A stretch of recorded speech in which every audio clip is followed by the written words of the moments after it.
Hey Susie, welcome to the Hidden Why podcast. Great to have you here today. Thank you, Lee. Thank you for having me. Thanks for joining us, another Aussie on the podcast. Yes. We get a lot of Very excited. international speakers, but it's good to have you here, Susie. So thanks for accepting the invite. No, thank you very much. I'm more than happy to be here. So I want to delve into your story because you've now helped people master their mindset through NLP, positive psychology, and things of that nature. Is that right? Yes, correct. Has this Correct. always been your vocation, or is it something you got into later in life? Um, Probably it's a good question actually, because if I look back over my life now, it's probably been leading me to this indirectly. But no, I've prominently been in this mental fitness space, I suppose, for the last 7 years.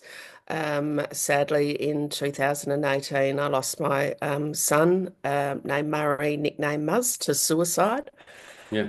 Um, and to say my world was whipped apart and turned upside down is an absolute understatement. So, um, yeah, so I sort of ventured in to find myself, I suppose. Yeah. And Yeah, a quest for that. And a friend of mine, dear friend of mine, I went to school with in primary school, suggested that I do my diploma in positive psychology and well-being to understand my grief and what was going on. Yeah. And Wow. I sort of, but to me, it was like, well, yeah, I want to study to be a rocket scientist too, because it was just not where my mindset, my brain pathways were going at that time. Mm. And the following year, after Muzz passed away, my husband actually was hospitalised with Guillain-Barré syndrome. So I don't know if it's pronounced, I think, Guillain-Barré in different ways, but Guillain-Barré GBS. syndrome. Yep. No idea what that is. No, or neither did we. So didn't know how to pronounce it, let alone spell it. So What he is was. that? So what it is, it's when your immune system attacks your peripheral nerves. So Okay. basically, and they don't know what really causes it, but they do know that it usually comes after, um, a bout of gastro or a stomach virus or a respiratory virus. And there was a lot more of it around through COVID, interesting enough, but that might be another podcast. But We um, won't go there it's today. no, so Mick was sharing. We live on a sheep farm in the Murray Valley of South Australia, and he's a pretty fit guy and was rolling out bales of wool on the Friday. And Monday afternoon, he's in hospital, paralysed from the neck down, and spent 6 months in hospital learning to walk again. It just horrific. What's the And treatment for that? There is no real treatment. What they try and do is stop it in its tracks. So there's different variants to it. Some Hmm. people just get it affects their face, or some people it just affects their arms or their legs. But he got a special variant, and so it affected his own. And the quickest way to explain it is if you think of a piece of electrical wire, it has that coating around it. So Yeah. that's like your nerve. So when your immune system attacks your peripheral nerves, it goes through that coating, and then that sheath, so to speak, does repair and regrow. But mixed with so severe, it actually went through to the nerves. So it actually damaged the nerves. So Hmm. he came home in a wheelchair. His long-term outlook was to be in a wheelchair or a home for life. Yeah. And I never told him that. And so we've had discussions of this, and we actually think that helped aid his recovery because it wasn't in his mindset that he wasn't going to get well. It was just a matter Oh. of when. So Yeah. um, so he came home from hospital in a wheelchair, and COVID just hit, and so they offered the diploma online. So for me, it was a year after my son, I was probably, and I probably needed that in the isolation where we were. It was just a good check-in. And so, yeah, so I did that online over 6 months, and it just, I don't know, Lee, but for me, there was stuff about the brain basics that I'd never been explained to me. And I'm sure Yeah. a lot of your listeners may know about them, but I didn't know. I Mm. didn't know about the triune brain. I didn't know about, I knew the brain was powerful and that we can do lots of things, but I just didn't know how it worked when we were actually stressed. Yeah. And so I was sort of like, oh my God, why doesn't everyone know this? This should be taught in schools. Like it's not going to take your problems away. But if you understand that what you're feeling is normal for what you're going through, then our own self-talk, we tend not, we're going to be kinder to ourselves and then not spiral perhaps so severely. Mm. Interesting. Lots of trauma in a short period of time for you. Um, and Yeah. certainly losing your son short of his 30th birthday Yeah. to a suicide. Yeah, I can't imagine what you must have gone through. They're grieving in that process. Yeah, still going through it. I personally believe it's something you don't actually get through. I just think it's something that you learn to walk alongside. So for me, Yeah. that pain and that of Muzz is still here. That will never go. But by understanding how my brain great because it just it allows me to walk more effectively alongside it. So, and don't get me wrong, I'm a work in progress. I have some incredibly dark days still and will for the rest of my life. Yeah. um but to me there just had to be some purpose to this tragedy. So what started off with doing my study to help me understand what was going on in turn helped me, um it gave me purpose to try and help other people because I sort of thought, well, if it took me to late 50s, I'm 61 now, if it took me to, well into my 50s to learn this, how many people are, with mental health and illness issues so high, Yeah. how many people are walking around doing this? How much is actually mental, just poor mental health? And so, Lee, to jump forward a little bit, what I really try and explain to people is that there is a difference between mental health and mental illness, and not belittling mental illness, but we've all actually got mental health. So there is a difference between poor mental health and a mental illness. So, What can you um, explain that? well, I suppose if we look at, mental health, we all have mental health like we all have physical health. So, Yeah. if I roll my ankle or sprain my ankle, that doesn't necessarily mean that I'm disabled. Okay. But if I don't look after that sprained ankle, if I don't, rest it, stress it, like do the rice or whatever you're supposed to do, have physio, Yeah. rest it, all that sort of bit, then it could turn into a bigger problem. And Mm. so, um, the physical health is the same as our mental health. We all have mental health, and some of us have poor mental health, and some of us are mentally fitter than others, and Yeah. some of us are physically fitter than others. But if we're not physically fit, it doesn't necessarily mean we're disabled. Like if we're not mentally fit, it doesn't necessarily mean we've got an illness. So if just because you're having a bad day, a bad week, a bad month, sometimes you have bad years, but just because that it doesn't necessarily mean that you've got a mental illness. To be clinically diagnosed Yeah. with clinical depression and anxiety, you have to have these symptoms almost 24/7 for a minimum of 2 weeks, and along with so many other things. I'm certainly not a psychologist or anything, but Yeah. um, and I think we've got a lot. I think that's where there's a lot of fear around mental health because people, we've used it for the education, which is great, but people go, oh, mental health. But they don't go that when it's physical health, they don't go, oh God, let's not talk about our physical health. Mm.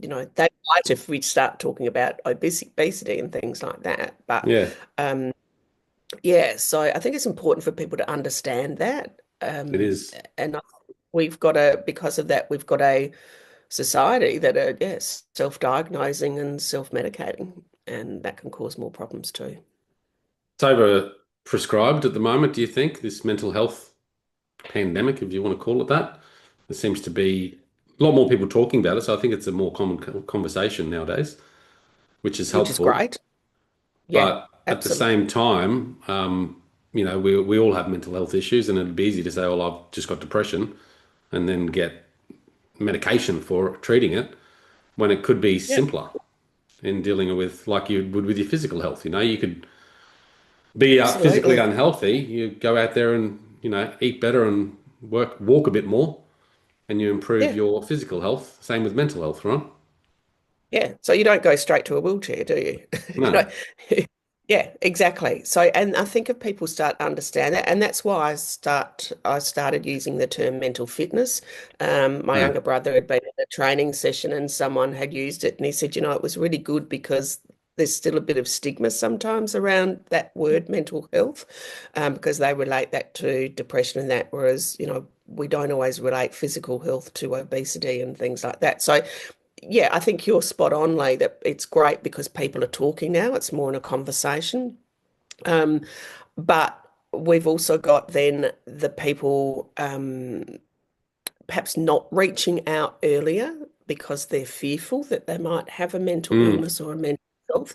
And then if we think of back to like that sprained ankle, so if they're instead of having depression, if they're feeling depressed one day or one week or whatever, they've fight with their partner or they're struggling with finances, that's normal.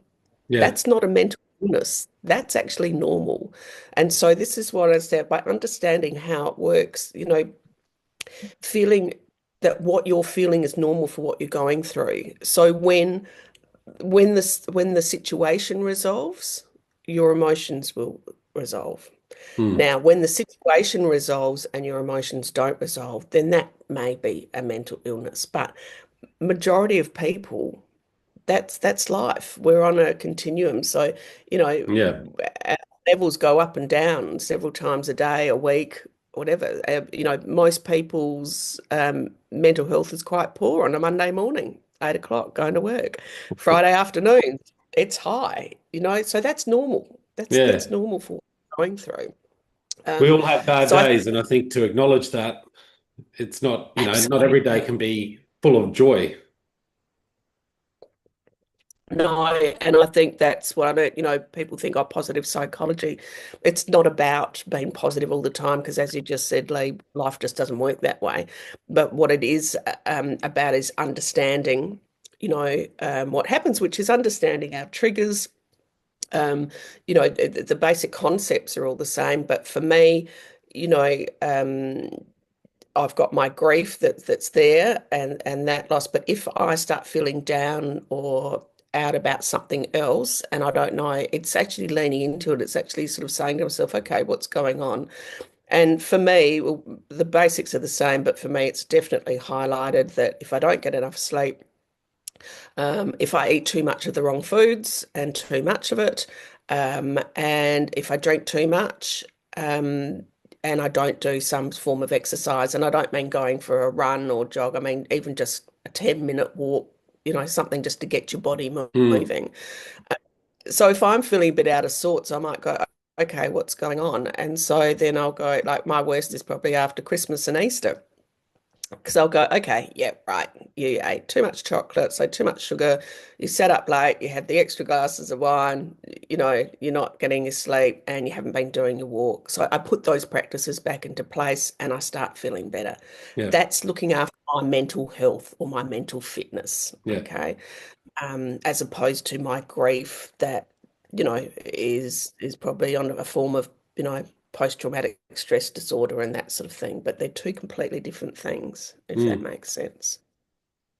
So there's a direct correlation between your physical fitness and your mental fitness, um, Definitely. by going for a walk and things like that. And it's a level of awareness around that. I remember a time, probably a decade ago now, and I was in Japan living there, and my family went with me, and I just had I don't know, the weekend was not good, and I felt really, really down. And I just forced myself to get up and go for a swim. And almost Yeah. immediately, my mental fitness came back and I started feeling better about myself. And it's so easy Yeah. to go through those moments, whether it's, significant trauma. like you've experienced, or whether it's just you're having a rough day and you're not figuring out purpose in life or whatever it might be that's getting you down. To have those tools, looking after your health by going walking or eating well, certainly is a big part of it. Absolutely, Lee, absolutely. And on that, one of the best things, farmers are more intelligent than they give themselves credit for, or that we give them credit for a lot of the time. Yeah. They're often uneducated but highly intelligent, with their life experiences on the land. Mm. Um, Best thing I know my husband Mick did for me, because I was in bed for a long time, didn't want to get out of bed. And God bless him, every morning he would come in and I had to get up. I had to get up. I had to wash my face, brush my teeth, have something to eat. And if I wanted to go back for bed for the day, I could, but I had to get up and face the day every day. And, probably 7 or 8 times out of 10, I didn't go back to bed. So it's exactly what you said. It was just getting up and facing that. And that was like a good old fashioned, way to face the day. And Yeah. you, you're spot on. Just take yourself for a walk. If it's at work and you're not straight, you can just go for a walk and grab a sandwich, or go for a walk around the block, or, we don't have to start doing massive workouts and things like that. It's just Mm. getting that moving. And when you look at our lifestyle now, our lifestyles are in front of computers. It's very technology driven. So we're not physically uh, as active as the generations before used to Yeah. be. Yeah. Spot on. I think getting started is often the hardest part in life, and when you're having those down moments, it's certainly more relevant, right? Just to start. And I spoke with James Clear about his book, and I think it was with him anyway. He talked about starting an exercise routine. It doesn't have to mean that you go down and do 100 laps at the pool. You can go down there, put your swim togs on, put your feet in the water, and that's enough. Like you getting up in Yeah. the morning, if you just put a habit in place, and I'm just going to start and do this, even if it means getting Yep. up, washing my face, having something to eat, and going back to bed, that part of Yep. starting will actually encourage your mind to do a bit more. Absolutely. Absolutely. And what we do, Lee, is, when we set it too much. Like a lot of people do these, and I've done it myself too with weight loss, and that go, I'll need to lose 10 kilos. So you want to lose it straight away.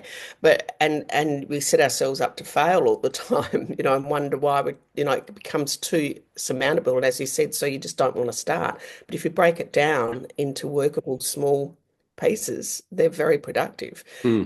So I love that of just sitting in the pool, putting your water there. It's very much so. And for me, I go for a walk. I'm not a morning person, never have been. My father used to say, nearly come in with a whip and a chair. I was like a lion in the morning, because and then understanding that the prefrontal, the front part of my brain that gets going takes a little while to get woken up. So for me, just going for a 10-minute walk. Some mornings I might go for an hour.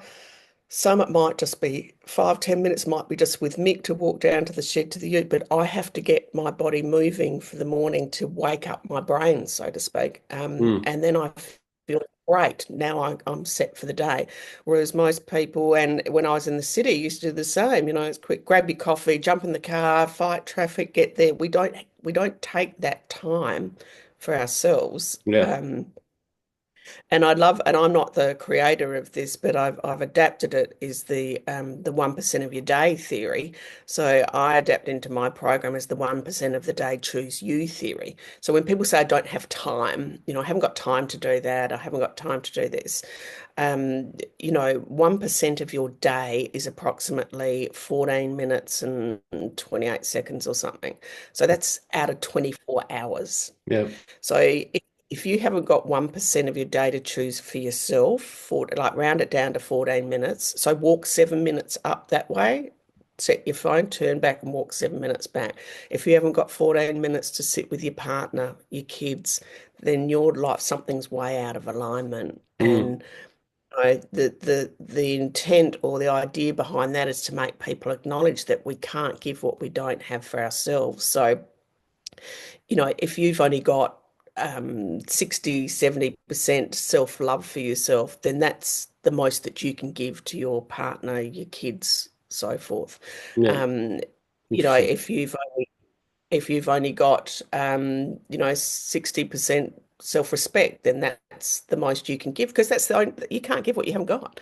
So you Yeah. haven't got more than that. You can't give it. And so people say to me, "Oh, but no, that's not true because I put my family first and I do everything for them and I love them more than I love life itself." And I go, "Bullshit. How can you?" Because you don't know what it's like. And again, like the positive psychology, it's not about making it 100%.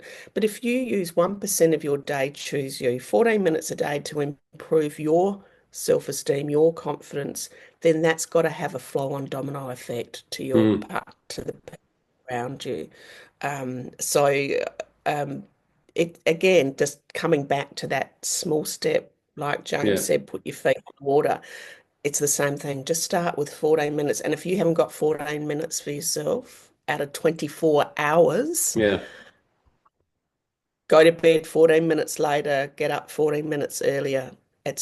We're not talking hours here, 14 minutes, then 14 something minutes is not a serious. long time. And if you look at the No, average time people are spending on social media, 60 to 90 minutes a day, you can probably take yeah, away 14 minutes from that. I wrote in my book, The Ultimate Life Map, three principles, so growth, relationships, and health as fundamental pillars to your freedom, fulfillment, and happiness. And I love that 1% rule because if you could just put 14 minutes into each of those areas, you would significantly enhance your overall well-being and your yeah, happiness. Not that means you're going to be yeah. happy every day, but it's going to help. No, of course not. Life doesn't work that way. But what we're trying to do, and this is what, from what I've experienced through that work, the diploma of positive psychology and things like what Mick did in helping me. That's why I created the workbench for the mind. And Muzz was a carpenter. So to me, the idea of workbench just made sense. And so the idea, if you think of it, it's like a lady's handbag or a car or ute glove box, Yeah. and we have all this stuff roaming around. When you need something, you can't find it if it's like mine. And so that's what our minds are like, Lee. So, we're in these busy worlds, this busy life, and when we do have a curveball thrown at us, we're trying to find in our mind where that thing is to help us, Mm. and whether it's just the rational thinking, we're trying to find it in that glove box or that handbag. So the idea, the workbench for the mind, is to just lay it all out on the table, empty it all out on the workbench, and let's compartmentalize it. Let's get rid of the lolly, chewy wrappers that we don't need. If there's faded receipts, you might need to take a copy of it and put it away for your tax return, or it may not affect you, so put it in the bin and put everything in order so that when life throws us our curveballs, we know where those things are.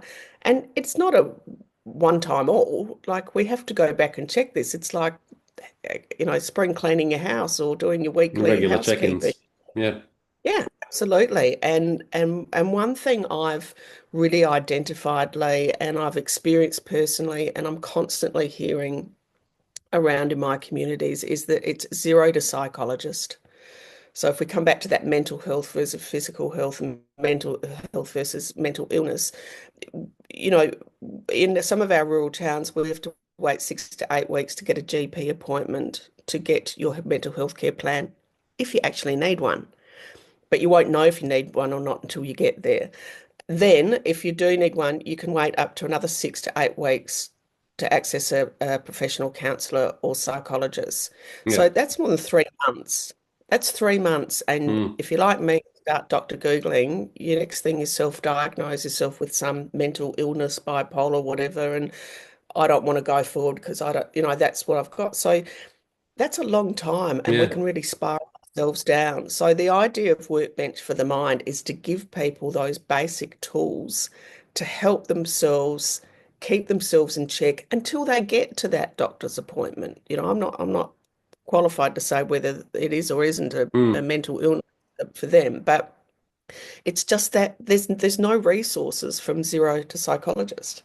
You Yeah. know, and especially in rural areas, it's the lack of social connection and that. So, um, Workbench for the mind is it's 10 modules. So the workbench is your well-being, optimism, resilience, kindness, balance, emotional intelligence, neuroscience, care, and hope. So they're all the modules, and I Yeah. go through everything that I've learnt and helped me. And I use it myself. It was quite funny. I fell in a bit of a, not a deep hole, but it fell in a bit of a hole again. I have my trigger times of year, and I thought, oh God, what am I doing? And they went, go to your own workbench, go to the workbook, practice what you preach. And Yeah. it just puts it all back in simple terms. And I've also found, Lee, that some of the participants have done it. It actually, because it puts it in basic terms for everyone and they understand it. There's some people that actually do the workbench and at the end go, actually, I think I probably do need to go speak to someone. Do you know what I Yeah. mean? Like, so it just sorts that handbag, that glove box out of our mind, and you can think rationally, and then Mm. you can forward from there.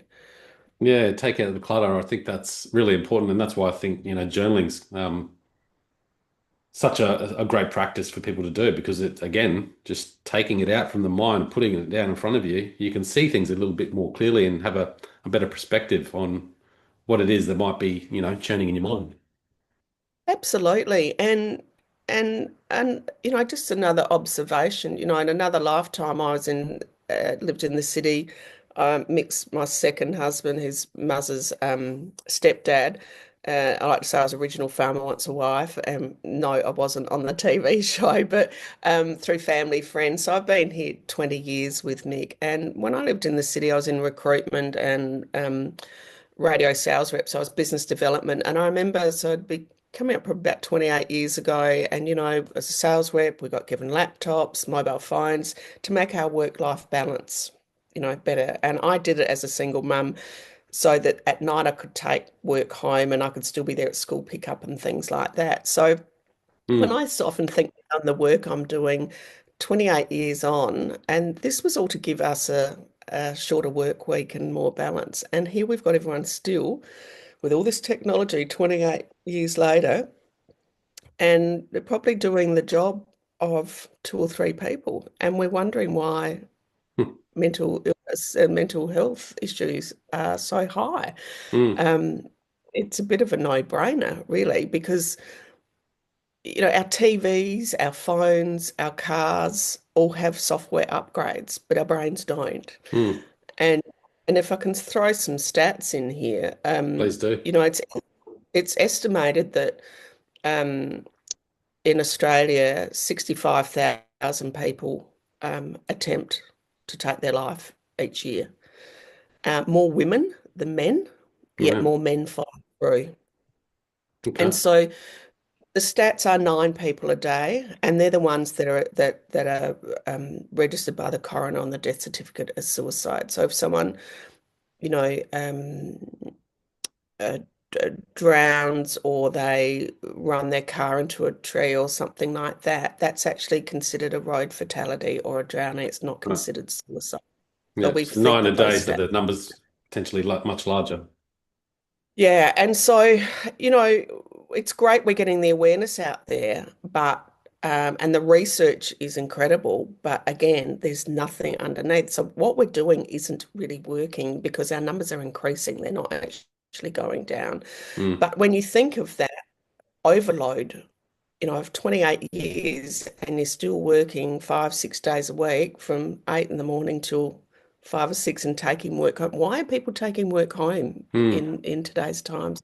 Technology. So most employers wouldn't like what I have to say, but I'm sort of with that technology and that you're burning people out because they're doing the job of two or three people from years ago. So there's got to be a connection there somewhere. Well, it's creating less space for space, right? By being connected and plugged into all this technology 24/7. And whether it's for work or for pleasure, like you see it everywhere. Like more and more. How many people do you see walking down the street with their head in their phone? Like Yeah. Yeah. that's where we live nowadays, and it doesn't give your brain any time or space to resolve its personal issues, And Yep. again, like you said earlier, you need to create time for this. I'm a big believer in meditation. And Yep. again, it was discussed to me, if you don't have 5 minutes to meditate in a day, then you're doing something wrong, But and 5 minutes alone is plenty to really help create that Yep. level of awareness. And I think learn balance for me has always been a hard one. It's because I'm a bit of a workaholic. Um, and so that's something that really has been a push for me over the last couple of years, just finding greater balance. And one of the techniques I use is just scheduling it. So putting it in your calendar and saying, this is an hour where I'm going to go for a swim, or this is time where it's just going to Yep. be my time. And that actually makes perfect sense to me because workaholic is an interesting term because Um, I never used to be a workaholic, but the work I do now I love and I find it hard to switch off. And so, that old saying of find what you love and you won't work a day in your life type thing. Yeah, And I yeah. think that doesn't feel like work for me. And I'm imagining it would be similar to you. So that's why it's not as easy to switch off. But you've got family too, so you have to make that time. And so if you're workaholic and that's what your focus is and your key value, then yeah, schedule it. If that what makes it work, it's got to work for you, not for someone down the road or whatever. It's putting what you value the most and putting them in order. So if you Hmm. value your work, your family, and whatever, you've got to make them work together. You don't make your values work for other people. They've got to work. Values aren't your morals. Values are what's important to you. And they need realigning from time to time when things are a bit out of whack, so to speak. So yeah, Yeah, and I I think think I think that's if you great. schedule it like you would, a job or a task for your regular work, you're more likely to do It'll, it. And I think the yeah, workplaces probably need to do this more with their employees. Say, okay, what are you doing in your life to take care of your mental health? Because that'll improve satisfaction. And saying, okay, well, you're well, working these hours, but what about scheduling, time for your health or playing tennis or whatever it might be?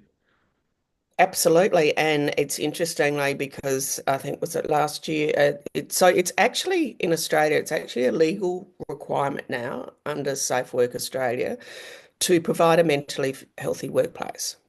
So, you've got a bit of, and this is all unknown to us too, remember, this kind of transformation with this technology and that's very unknown. It's unprecedented, but we've got a lot of transgenerational corporations where you've got that old school, probably the era I was brought up in that, you rule not with an iron fist, but like they, Yeah, up, watched, got a break or whatever. And if you're not at work at your desk, then you're not working, so it's that perceived. And so you've got a lot of senior management, middle management that are still on the tail end of that yeah, era. yeah. And then but our world isn't like that anymore. Hmm. It doesn't like that. So, probably just as well, I'm not in the workforce now and I'm self-employed because I would be saying now, well, okay, I did this. Why?